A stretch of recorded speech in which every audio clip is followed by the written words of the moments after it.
Everything is about money. To me, it's about my family. This is my home.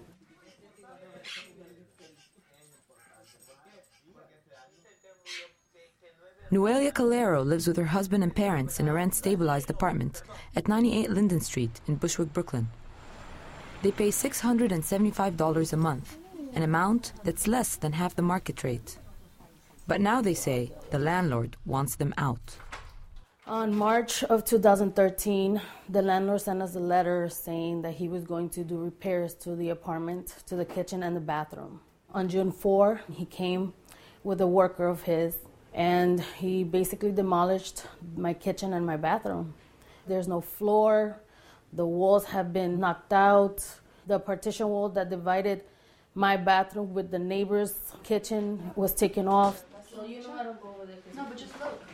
It looks like a disaster zone, but we have nowhere else to go. So we just deal with it.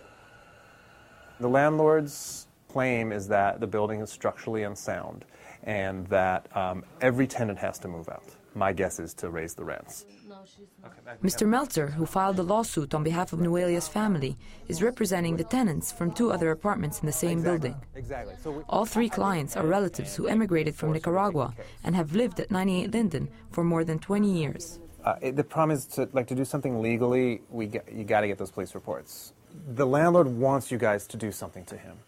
The landlord wants that because then he can say, look at them, they're bad people. The landlord, Joel Israel, did not return our calls, but the city has issued a stop work order because he did not have the required permits. The city is also suing him for over 80 violations in this building alone. Now the landlord has someone moved into the 2nd floor that's harassing them. Whatever you do, don't get me on camera, because I'll break it. We can't even sleep anymore because now we're afraid that this guy's just going to break in and destroy more. I'd rather argue with the landlord than argue with him. He's nobody. But at the same time, I'm not letting him disrespect any of my family. Noelia will not give up, mainly because she can't afford to move. Her parents are both retired. She was laid off 5 years ago and has since struggled to find a full-time job. And her husband, Rolando, is a seasonal construction worker with an irregular income. It's overwhelming.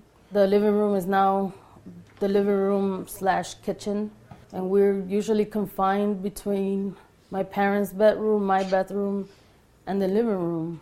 We've been having to use the bathroom and the kitchen from the neighbor from upstairs, from the 2nd floor.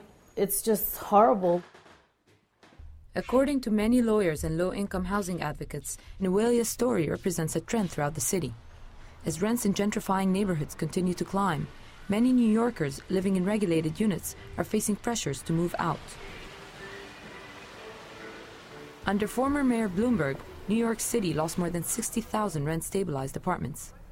Today, the city's newly elected mayor, Bill de Blasio, has pledged to make affordable housing a priority.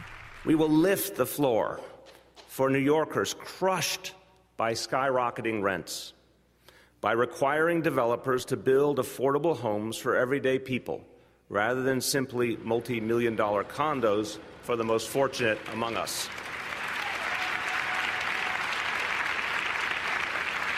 I think that he needs to protect the people that were already here. I grew up in Bushwick. This was a very Hispanic and Black American neighborhood. And I feel like we're being pushed out of our neighborhood.